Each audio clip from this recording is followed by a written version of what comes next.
In today's class, we will discuss the obligation for one to wear tzitzit or tzitzis, which are the fringes on the edge of the garment, the four-cornered garment that is mentioned in the Torah. So the Torah has a positive commandment to wear the garment that would contain tzitzit, and then one should have those fringes on all four corners. So that would be anything with 5 corners or 6 corners. However, the final halacha on that is to not engage in garments that have more than 4 corners. One should only have 4. And the reason why it's discussed that way is because while people generally wear clothing, tzitzis is a little different because it's not a command, you shall wear tzitzis. It's a command that when you wear a 4-cornered garment, there should be tzitzis upon that garment. So it's important to fulfill the mitzvah because it's one that's easy to fulfill. However, one is not personally obligated to wear it, nor is it obligatory to wear it the entire day. It's just that the opportunity is to do the mitzvah. So in a sense, it's a mitzvah that we put ourselves in the place to perform it when we want to benefit from it. Similar to that is the mitzvah of shechita. One need not eat meat. One need not eat any animal. But if one decides to eat a kosher animal, one must perform kosher slaughter or the mitzvah of shechita. So too, some people are exempt from getting married. We're not going to get into that too much detail. However, if one wishes to get married, there is a specific formula required by the Torah in which marriages are performed.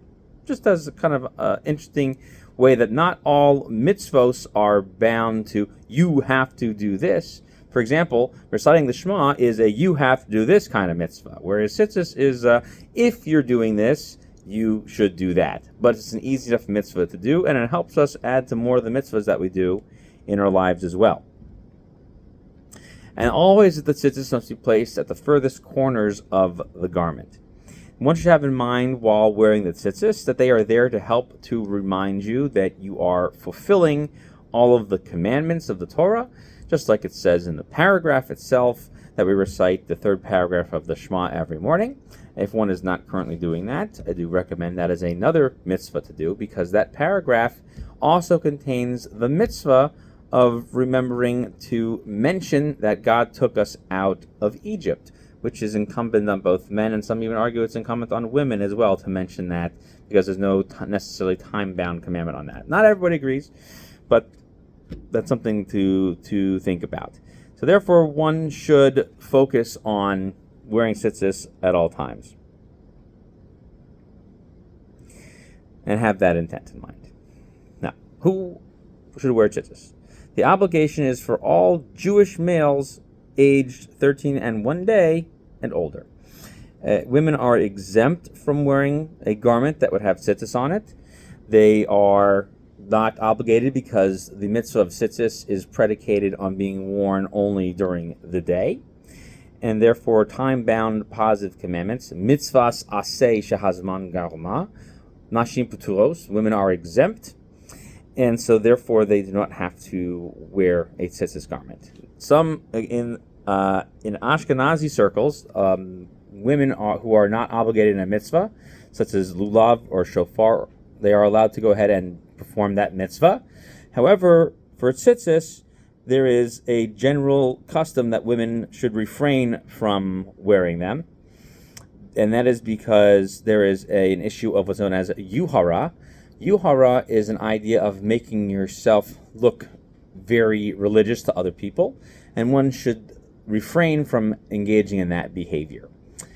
Interesting story on explanation of yuhara I heard in the name of Moshe Feinstein Zatzal. He was asked one time, so there's a mitzvah to wear tzitzis all day, and there's a mitzvah to wear tefillin all day. However, we commonly wear tzitzis all day, but don't commonly wear tefillin all day. So would there be a problem of this yuhara, of this demonstrating yourself to be more religious by wearing tefillin all day? And he explained the problem. He said, yuhara, the idea of yuhara, of someone who is trying to sort of show themselves off, is a personal problem. there's no reason for you to wear it, no reason for you to do it, and no one has a custom for you to do it. So for you to take it on is you're just trying to show off at this point. The custom is not to do it. There's plenty of other things to do. Focus on those. However, when it comes to putting on tefillin for all men, there is a custom to wear tefillin all day long. There is an obligation to wear tefillin all day long. It is not a custom to do it. Meaning for women to go ahead and say blessings on lulav and on sukkah and on shofar. Those are the custom in the Ashkenazi countries, is to say the blessing on that and to fulfill the obligation for it. In Sephardic communities, they do not recite the blessing for that because they are exempt from the mitzvah.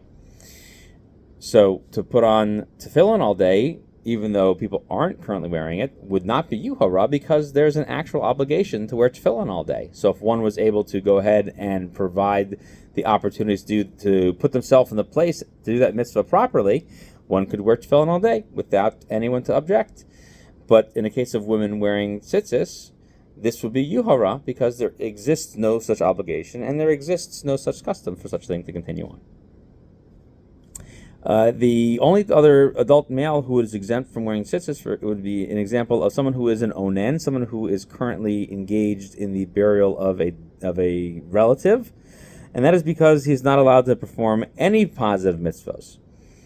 So even though he would be permitted to wear the talis katan, he can't make the bracha on it because the bracha would be bracha levatala, would be a worthless bracha, and he'd have to make it again because he is currently exempt and told not to perform the mitzvah.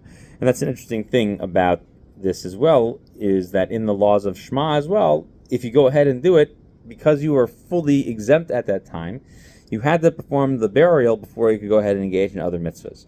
So therefore, it's not only that I kind of did the mitzvah. No, you were totally exempt and could not perform the mitzvah, and you were therefore not able to fulfill your obligation. So when you fulfill the obligation to bury, then the obligation to say the Shema and put on tefillin and put on tzitzis comes back to you.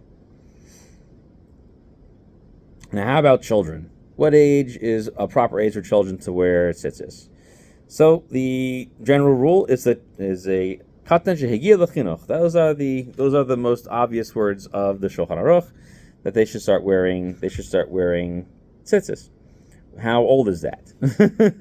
So the Shulchan Aruch is in chapter 17 in Orach Chaim 17:3, and that's when they have to wear it. So the idea is generally you have to go ahead and do these mitzvos to prepare your child, to your son in this case, to do the mitzvah.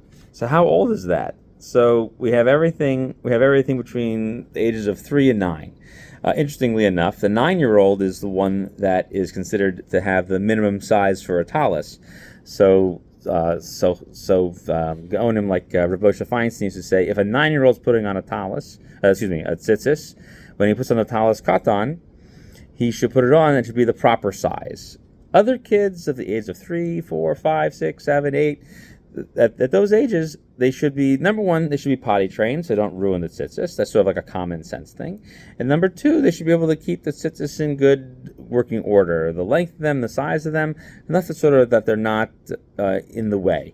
But for children that are a little older, at the age of 9 or 10, they should be wearing tzitzis at that point period, and then you should be really making sure that tzitzis are long enough to cover their head and most of their body. That should be long enough, and that's also the minimum size for an adult as well.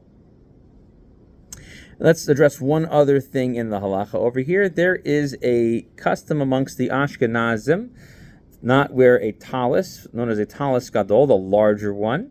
If you look at my channel, you'll find there's another video about how to put on a talis gadol. Talis katan is very simple. There's a hole for your head, and you put your head in there and drop it down on your shoulders. Talis gadol, there's a whole wrapping procedure.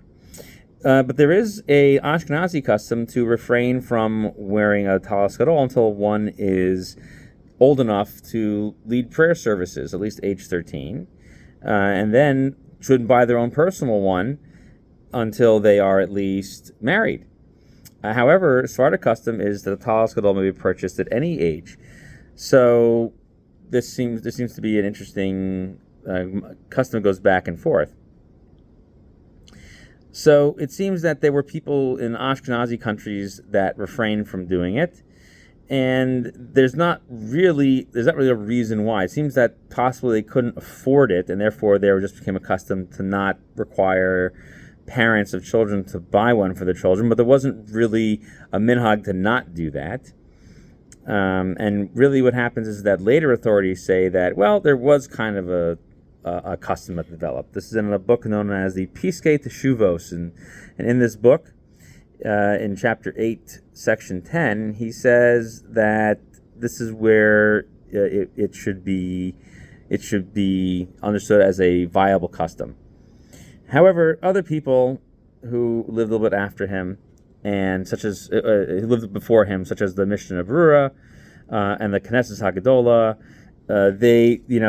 they preceded him a little bit. These Piskei Teshuvos, that there really wasn't a custom. So, if there is no source to the custom, if one doesn't have any source to it, one is not fully obligated to it, and unless there is for some reason you're causing a machlokes by buying your child a talis gadol in an Ashkenazi place, you should refrain from it. However, the custom amongst the Sardim is to always have one, and Ravad Yosef himself said that there is a custom for them to buy a large talis. So while there is no requirement, because as we mentioned, one is not charged by the Torah to wear a large talis, if one would like to, as a Sfaradi, or if there was a family custom that they bought one, and they're an Ashkenazi family, they could go ahead and purchase one. However, if it causes machlokes, if it causes a dispute in the community, one should refrain from it. However, it would seem to be that there is actually preference in halacha for one to wear a large talis, not a talis gadol. There are the gaonim, for example, the rabbis who lived in the time period of after the Talmud. Their opinion was that one had to put a large garment on and then wrap it around. That was how you fulfilled the obligation. And so many poskim have said that this is where the preferable performance of the mitzvah should be performed, that one should always wrap themselves the way the Gaonim express themselves. So at the very least, if one has a custom to wear a talis gadol, even if they're Ashkenazi or if they're Sephardi, they should make sure that they do the wrapping of the Gaonim. And even if in a place where there is a custom against it, since there is a mitzvah to put on a talis that way, and some people say you aren't even fulfilling the mitzvah, there would be no concern of yuhara, that we mentioned earlier, of someone displaying their own exceptional religious performance, and so one would be permitted to do that even in the face of objection. Thank you for joining our class today on Laws of Tzitzis, and we hope you find our other content on our channel accessible and easy to understand. As always, you can reach out at any time at conversioncourtofwashington@gmail.com for any questions. Have a wonderful day.